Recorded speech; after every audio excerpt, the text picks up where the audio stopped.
بسم اللہ الرحمن الرحیم۔ تو یہی قوم حضرت یونس علیہ السلام کو تلاش کرتی تھی۔ پھر کچھ عرصہ میں حضرت یونس علیہ السلام ان کے پاس جا پہنچے تو ان کو بڑی خوشی ہوئی، اور حضرت یونس علیہ السلام کو اس شہر کے داخلے کے وقت ساری قوم بڑے اتفاق سے شہر کے اندر لے گئی، اور پھر حضرت یونس علیہ السلام سے ان لوگوں نے شریعت سیکھی۔ تقریباً حضرت یونس علیہ السلام اس قوم میں 31 سال تک رہے۔ پھر حضرت یونس علیہ السلام نے انتقال فرمایا، اور وہ پیغمبر مرسل تھے، جیسا کہ اللہ رب العزت نے قرآن مجید میں فرمایا۔ تحقیق یونس البتہ پیغمبر مرسلوں میں سے تھے۔ جناب باری تعالیٰ نے حضرت محمد صلی اللہ علیہ وآلہ وسلم کو ان الفاظ میں ارشاد فرمایا۔ اللہ قرآن میں فرماتا ہے، اور راہ دیکھیے اپنے رب کے حکم کی، اور مت ہونا اس جیسا کہ مچھلی والے نے جب پکارا تو وہ غم میں بھرا ہوا تھا۔ بس اے مومنو، جب تک یونس علیہ السلام 40 دن مچھلی کے پیٹ میں رہے، اس لیے اللہ تعالیٰ نے ان کو صاحب قوت فرمایا، یعنی مچھلی کے یار۔ پس حضرت ابو بکر صدیق رضی اللہ تعالیٰ عنہ رسول خدا صلی اللہ علیہ وسلم کی صحبت میں رہے، اور یار غار حضرت صلی اللہ علیہ وسلم کے تھے، یعنی مکے کے کافروں نے جب حضرت کا پیچھا کیا تو پھر آپ مجبوراً حضرت ابو بکر صدیق کو لے کر مکے کے نزدیک ایک پہاڑ پر جا کر ایک غار میں ٹھہر گئے، اور ایک رات اور ایک دن گزارنے کے بعد حضرت صلی اللہ علیہ وآلہ وسلم ماں ابو بکر کے مدینہ منورہ کی طرف ہجرت کی، جیسے کہ اللہ تعالیٰ قرآن مجید میں فرماتا ہے، جس وقت ان کو نکالا کافروں نے، دونوں تھے غار میں، تو ان میں سے ایک کہنے لگے اپنے رفیق کو، تو غم نہ کھا کیونکہ اللہ تعالیٰ ہمارے ساتھ ہے۔ پس رفیق غار حضرت رسول اللہ صلی اللہ علیہ وسلم کے حضرت ابو بکر صدیق رضی اللہ تعالیٰ عنہ تھے، جس دن ہجرت کی مکہ سے مدینہ منورہ میں، اور بعد اصحاب حضرت کے آگے نکل گئے اور بعد حضرت کے پیچھے تھے۔ اے ایمان والو، اپنا پیشوا رسول خدا صلی اللہ علیہ وسلم کو جانو تاکہ ہم سب نجات پا سکیں۔ قصہ حضرت یونس علیہ السلام اختتام کو پہنچا، دعاؤں میں یاد رکھیے۔ حضرت ایوب علیہ السلام۔ حضرت ایوب علیہ السلام بھی بہت پیغمبروں میں سے تھے، اور ان کے سلسلہ نسب سے پتہ چلتا ہے کہ حضرت ایوب علیہ السلام بہت قریبی رشتہ میں حضرت ایس کی اولاد سے تعلق رکھتے ہیں۔ آپ کی طبیعت نہایت علیم الطبع اور نیک صالح اور اعلیٰ درجے کے صابر تھے۔ آپ کا وطن ملک شام تھا۔ ابراہیم بن یوسف کی بیٹی سے شادی ہوئی تھی، اور یہ ان کا معمول تھا کہ وہ روزانہ 10 مسکینوں کو کھانا کھلائے بغیر وہ خود بھی کھانا نہ کھاتے تھے، اور اسی طرح سے وہ جب کوئی نیا کپڑا استعمال کرنا چاہتے تھے تو پہلے 10 مسکینوں کو کپڑا پہناتے، پھر خود پہنتے تھے۔ کیڑوں کی بلا میں مبتلا ہونے سے قبل وہ صرف نبی بنائے گئے تھے، لیکن اس ابتلا کے بعد وہ مرسل بنائے گئے، اور اللہ تعالیٰ نے ان کو مال و فرزند عنایت کیے تھے، غرضے کہ وہ دنیاوی زندگی میں ہر طرح سے خوش تھے، اور کثرت سے خداوند قدوس کی شب و روز عبادت و بندگی میں لگے رہتے تھے۔ چنانچہ ایک دن شیطان مردود نے یہ دیکھ کر خدا کی درگاہ میں عرض کی، اے رب، تیرا بندہ ایوب علیہ السلام جو اتنی عبادت کرتا ہے اور لوگوں سے جو سلوک کرتا ہے، صرف یہ دولت اور فرزندوں کے باعث ہے۔ کیونکہ تو نے اس کو بہت دولت اور بیٹے دیے ہیں۔ اگر ایسا نہ کرتا تو وہ تیری عبادت اتنی زیادہ کبھی نہ کرتا۔ بس ہم کو اس کے پاس جانے کی اجازت دے دی جائے، پھر دیکھیں کہ تیری عبادت و بندگی کیوں کرتا ہے اور پھر کس طرح ثابت قدم رہتا ہے۔ ہم اس کو کسی راستے سے گمراہ کریں گے۔ یہ سن کر اللہ تعالیٰ نے شیطان کو ان کے پاس جانے کی اجازت دے دی تاکہ حضرت ایوب کو آزمایا جائے۔ شیطان لعین خوش ہو کر حضرت ایوب علیہ السلام کے پاس آیا تو دیکھا حضرت ایوب عبادت الہی میں مشغول ہیں۔ بہر صورت شیطان لعین نے چاہا کہ میں حضرت ایوب کو کسی طرح سے مغالطہ دوں، مگر وہ کسی طرح سے حضرت ایوب کو مغالطہ نہ دے سکا۔ آخر منہ موڑ کر مردود لعین چلا گیا، اور ایک روایت میں یوں آیا کہ فرشتوں نے ان کی عبادت و بندگی دیکھ کر تعجب کیا اور جناب باری تعالیٰ میں عرض کی کہ حضرت ایوب علیہ السلام مال و دولت، زن و فرزند پانے کے سبب تیری بندگی کرتے ہیں، اور تو نے ان کو دنیا میں ہر طرح سے آرام دے رکھا ہے، اسی لیے وہ ادائے شکر کرتے ہیں۔ تب اللہ تعالیٰ نے فرمایا، اے فرشتو، اطاعت و بندگی اس کی عوض دولت کے نہیں، بلکہ وہ تو خاص میرے لیے ہے، اور جو نعمتیں میں نے اس کو دی ہیں اس کے شکریہ میں وہ ضرور میری بندگی کرے گا، اور وہ ہر حال میں ہماری رضا پر شاکر و صابر ہے۔ اور یہ بھی تم یاد رکھو کہ جس طرح وہ اس وقت میرا مطیع و فرما بردار ہے، حالت فقیری میں اس سے زیادہ وہ میرا مطیع و فرما بردار ہوگا۔ روایت ہے کہ حضرت ایوب علیہ السلام نے بذات خود برائے آزمائش کے بلا و مصیبت اپنے اوپر اللہ تعالیٰ سے دعا مانگ کر لی تھی تاکہ پریشانی کی حالت میں اور زیادہ اپنے رب کا شکر ادا کروں اور مجھے میرا پروردگار صابر دل میں مل کرے اور میں بہت زیادہ ثواب عظیم کا مستحق ہو جاؤں۔ بذریعہ وحی کے حضرت ایوب علیہ السلام کو بتایا گیا، اے ایوب، تو مجھ سے صحت و تندرستی مانگتا بجائے اس کے تو نے رنج و بلا طلب کیا۔ حضرت ایوب علیہ السلام نے اپنے پروردگار سے مؤدبانہ عرض کی کہ اے میرے رب، میرے لیے مصیبت تیری بہتر ہے صحت و عافیت سے۔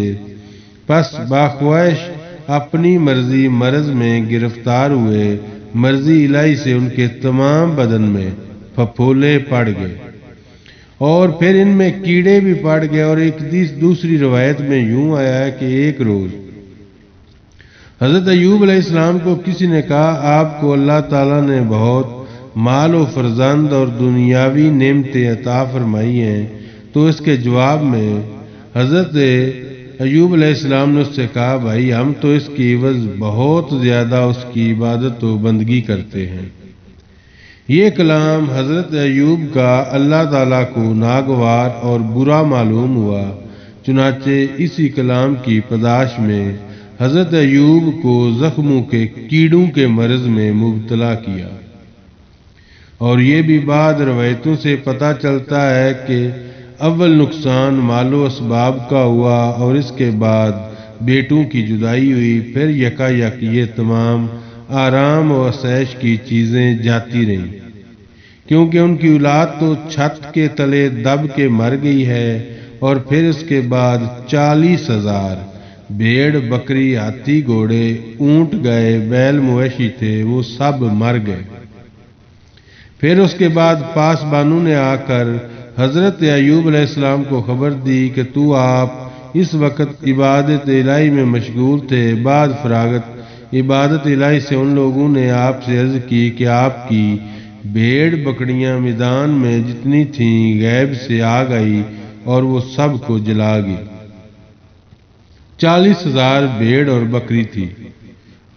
حضرت ایوب علیہ السلام نے اس کے جواب میں کہا کہ میں کیا کروں، جس کی چیز تھی اس نے اس کو جلا دیا۔ یہ کہہ کر وہ پھر عبادت الہی میں مشغول ہو گئے۔ پھر اس کے بعد ایک آگ آئی، اس نے جتنے گائے بیل تھے سب کو جلا دیا۔ چروائے نے آ کر حضرت ایوب علیہ السلام کو خبر دی کہ اے اللہ کے نبی، آپ کے گائے بیل جتنے میدان میں تھے وہ سب نظر آتش اور غائب ہو گئے۔ یہ سن کر حضرت ایوب علیہ السلام پھر عبادت الہی میں مشغول ہو گئے۔ اس کے بعد شتر بانو نے آ کر حضرت ایوب علیہ السلام کو خبر دی کہ اے حضرت، جتنے 1000 اونٹ آپ کے ہاتھ تھے وہ سب کے سب جل گئے۔ یہ سن کر حضرت ایوب علیہ السلام نے کہا، مرضی الہی یہی ہے، میں کیا کروں؟ پھر کچھ دیر کے بعد سائسو نے آ کر کہا، اے حضرت، جتنے آپ کے گھوڑے تھے وہ سب مر گئے، کوئی بھی نہ بچا۔ پھر حضرت ایوب علیہ السلام نے فرمایا کہ ہم تو اسی میں راضی ہیں جس میں ہمارا خدا راضی ہے، سوائے مشیت الہی کے کوئی چارہ نہیں۔ بعد اس کے تمام اسباب و اساس، گھر، دروازے، فرش و فروش، چھت پر پردے سب آگ سے جل گئے، غرضے کے کوئی چیز باقی نہ رہی۔ اور اس وقت حضرت ایوب علیہ السلام خدا کی عبادت میں مشغول تھے۔ شعلے آگ کے ان کے سامنے آ کر گرے۔ لوگوں نے گھبرا کر حضرت ایوب علیہ السلام سے کہا، اے حضرت، آپ کیا دیکھتے ہیں؟ اب تو کچھ بھی باقی نہیں رہا۔ یہ سن کر آپ مسکرائے اور آپ نے فرمایا، لوگوں، خدا کا شکر ہے کہ ہنوز جان باقی ہے، بہرحال جو ہے وہ بہت بہتر ہے۔ پھر دوسرے دن 4 بیٹے 3 بیٹیاں معلم صاحب کے پاس پڑھتی تھیں۔ اتفاقاً معلم صاحب کسی کام کو مکتب سے باہر گئے ہوئے تھے۔ تھوڑی دیر بعد جب واپس آئے تو کیا دیکھتے ہیں، لڑکے اور لڑکیاں چھت کے گرنے سے دب کر مر گئے۔ یہ سن کر حضرت ایوب علیہ السلام سے عرض کی کہ اے حضرت، آپ کی اولاد سب کی سب چھت گرنے سے دب کر مر گئی۔ یہ سن کر حضرت ایوب علیہ السلام نے فرمایا کہ وہ سب شہید ہوئے، غرض زن و فرزند، مال و متاع، گھر بار سب جاتا رہا، کوئی چیز باقی نہ رہی۔ غم فرزنداں سے صبر کرتے اور اپنی بیوی کو سمجھاتے اور یہ کہتے تھے، یعنی صبر کشادگی کی کنجی ہے۔ پھر 1 ہفتہ کے بعد حالت نماز میں ان کے جسم میں ایک پھپولا پڑا اور پھر اس سے زخم پیدا ہو گیا اور یہاں تک کہ تمام بدن کا گوشت گلنے، سڑنے اور کیڑے پڑ گئے، اور باوجود اتنی سختی، تکلیف اور پریشانی کے پھر بھی اللہ کی عبادت و بندگی میں سستی نہ کرتے تھے، بلکہ وہ زیادہ عبادت میں مصروف رہتے، اور حالت اس درجے خراب ہو گئی کہ ایک ہی جگہ پڑے رہتے، اٹھنے بیٹھنے ہلنے جلنے کی طاقت نہ تھی۔ اسی طرح سے 4 سال تک زی فرش رہے، یہاں تک کہ آنکھوں میں بھی کیڑے پڑ گئے تھے۔ خویش و کبرا، اپنے بیگانے محلے والے ان سے نفرت کرنے لگے، سب سے رشتہ چھوٹ گیا۔ 4 بیویاں تھیں، وہ بھی مطلقہ ہو گئیں، صرف ایک بیوی جس کا نام رحیمہ تھا، وہ بہت نیک بخت تھی۔ وہ ہر وقت حضرت ایوب علیہ السلام کی خدمت کیا کرتی تھی، اور انہوں نے حضرت ایوب سے کہا کہ جس طرح میں آپ کی صحت و تندرستی میں اور دولت و نعمت، کھانے پینے میں شریک حیات تھی، اب اس مصیبت میں بھی انشاءاللہ ہر وقت آپ کی شریک حیات رہوں گی، اور مجھے امید ہے کہ آخرت میں میری نجات کا سبب ہوگا۔ اللہ تعالیٰ نے چاہا، پس اسی پر پریشانی مصیبت میں 7 سال گزرے، اور ایک حدیث میں آیا کہ حضرت ایوب علیہ السلام کو اسی مرض میں تقریباً 18 سال گزرے، یعنی ان کے تمام بدن کے زخموں میں کیڑے پڑ گئے تھے، اور ان لوگوں نے کہا کہ ان کے زخموں کی بدبو کی وجہ سے محلہ میں نہیں رہ سکتے، اور ہم یہ بھی ڈرتے ہیں کہ خدا نخواستہ اگر ان کی بیماری ہم میں سرایت کر گئی تو ہم سب بھی اسی مرض میں گرفتار ہو جائیں گے۔ ان وجوہات کی سبب حضرت ایوب کو اس گریا میں رہنے نہ دیا اور خویش و کبرا کسی نے بھی نہ پوچھا۔ صرف حضرت ایوب علیہ السلام کی ایک بیوی جن کا نام رحیمہ تھا اور 2 شاگرد ان کے پاس رہے، اور ان لوگوں نے حضرت ایوب علیہ السلام کو ایک ٹاٹ میں لپیٹ کر ایک گاؤں سے دوسرے گاؤں میں لے جا کر رکھا۔ بس یہ حالت دیکھ کر بہت روتے تھے اور کہتے تھے کہ یا اللہ، ہماری سرداری کہاں گئی، اور زن و فرزند اور میرے عزیز و اقارب کہاں گئے؟ آج کوئی کام نہیں آتا مگر صرف تو ہی میرا مالک اور رحم کرنے والا ہے۔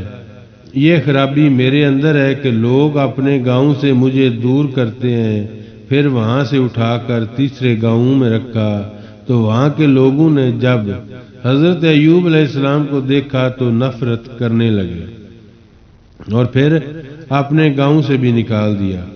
آخر دونوں شاگردوں نے ان کو ناچار ہو کر ایک میدان میں لے جا کر ایک درخت کے سایہ تلے رکھا، اور وہ دونوں شاگرد چند روز کے بعد واپس اپنے اپنے گھروں پر چلے گئے۔ صرف ان کی بیوی رحیمہ ان کی خدمت میں رہی۔ کہتے ہیں کہ بی بی رحیمہ ہر روز حضرت کو اس امید میں اکیلا چھوڑ کر محلے میں جا کر محنت و مشقت کر کے اور جو کچھ ملتا وہ لا کر کھلاتی اور پھر دست بستہ خدمت میں رہتی تھی۔ ایک دن کا ذکر ہے کہ اپنی عادت کے موافق گاؤں میں نکل گئیں کہ کچھ محنت و مشقت کر کے اپنے مزدور شوہر کو کھلائیں۔ اس دن کسی نے بھی مزدوری میں نہ بلایا۔ آخر شام کے وقت نہایت حیران و پریشان مایوس ہو کر اپنے دل میں کہنے لگیں، آج خالی ہاتھ کس طرح شوہر کے پاس جاؤں گی اور ان کو کیا کھلاؤں گی؟ خدایا، آج مجھ کو کہیں سے کچھ دے۔ یہ کہہ کر ایک عورت کافر کے پاس گئی، سوال کیا کہ اے بی بی، مجھ کو آج کھانے پکانے کو کچھ نہیں، تم مجھ کو کچھ دے دو تاکہ میں اپنے شوہر کی جا کر خبر لوں، کیونکہ وہ شدید مرض میں مبتلا ہے۔ اس کو کھلاؤں گی اور کل جو مزدوری ہوگی اس میں سے ادا کر دوں گی۔ وہ کافرہ عورت بولی کہ کل میرا کچھ کام نہیں، مگر تیرے سر کے بال مجھ کو بہت خوش نظر آتے ہیں، تھوڑے سے کاٹ کر مجھ کو دے جا، تب تجھ کو کھانے کو دوں گی۔ بی بی رحیمہ یہ سن کر رو پڑیں اور نہایت و عاجزی انکساری سے کہنے لگیں، اے بی بی، اس بات سے مجھ کو معاف رکھو، شوہر میرا بیمار ہے، طاقت بالکل نہیں ہے، بجائے ایسا کہ میرے ان بالوں کو پکڑ کر نماز کے لیے اٹھتا بیٹھتا ہے۔ آخر بتیرا سمجھایا، لیکن اس کافرہ عورت نے یہ بات نہ مانی اور بی بی رحیمہ نے ناچار ہو کر اپنے سر کے بال کاٹ کر اس کافرہ عورت کو دے دیے اور اس کافرہ عورت سے اپنے شوہر کے واسطے کھانے کو لائیں۔ اس وقت شیطان مردود نے بصورت پیر مرد کے حضرت ایوب علیہ السلام سے جا کر کہا کہ تیری بیوی کو فلانی عورت نے بدکاری کی چوری میں پکڑ کر سر کے بال کاٹ ڈالے ہیں۔ حضرت ایوب علیہ السلام یہ سن کر بہت غمگین ہوئے اور اس پریشانی کی حالت میں بہت روئے۔ کہتے ہیں اس بات کو سن کر جس قدر روئے تھے وہ 18 سال کی بیماری میں ایسا کبھی نہیں روئے، مگر شیطان علیہ لعنت اللہ کی تہمت دینے سے اپنی بیوی پر روئے اور قسم کھا کر عہد کیا کہ میں اگر اس بیماری سے آرام پاؤں گا تو اپنی رحیمہ کو 100 کوڑے ماروں گا۔ اور بعض علماء مورخین لکھتے ہیں کہ بال کاٹنے کا کوئی ثبوت نہیں، بلکہ بعض روایتوں میں یوں ہے کہ بی بی رحیمہ گاؤں سے محنت و مشقت کر کے حضرت ایوب علیہ السلام کے لیے کچھ نہ کچھ لے آتی تھی۔ ایک مرتبہ ایسا اتفاق ہوا کہ راستے میں شیطان مردود سے ملاقات ہو گئی۔ شیطان بولا، تم کون ہو، کہاں سے آتی اور کہاں جاؤ گی، ایسی پریشان خاطر کیوں ہو؟ بی بی رحیمہ نے کہا میرا شوہر سخت بیمار ہے اور اس قدر نحیف ہے کہ اس میں حص و حرکت کی بھی طاقت نہیں، بلکہ صاحب فرش ہے، اس لیے میں سخت پریشان ہوں کہ کیا کروں۔ پس شیطان لعین نے ان سے کہا کہ میں ایک دعا تم کو بتاتا ہوں، اگر تم اس کو اپنے عمل میں لاؤ گی تو تمہارا شوہر بہت جلد اچھا ہو جائے گا، اور وہ یہ کہ اگر سور اور شراب استعمال میں لاؤ گی تو البتہ بہت جلد آرام ہو جائے گا اور مرض بالکل جاتا رہے گا، اور یہ بہت اچھی دعا ہے۔ پس بی بی رحیمہ حضرت ایوب علیہ السلام کو جا کر بولی کہ اے حضرت، ایک شخص پیرے مرد سے میری ملاقات راستہ میں ہوئی تو میں نے تمام حال آپ کا ان سے ظاہر کیا اور انہوں نے مجھ کو ایک دعا بتلائی۔ حضرت ایوب علیہ السلام نے یہ بات سن کر کہ وہ دعائی کیا بتائی، وہ بولیں اگر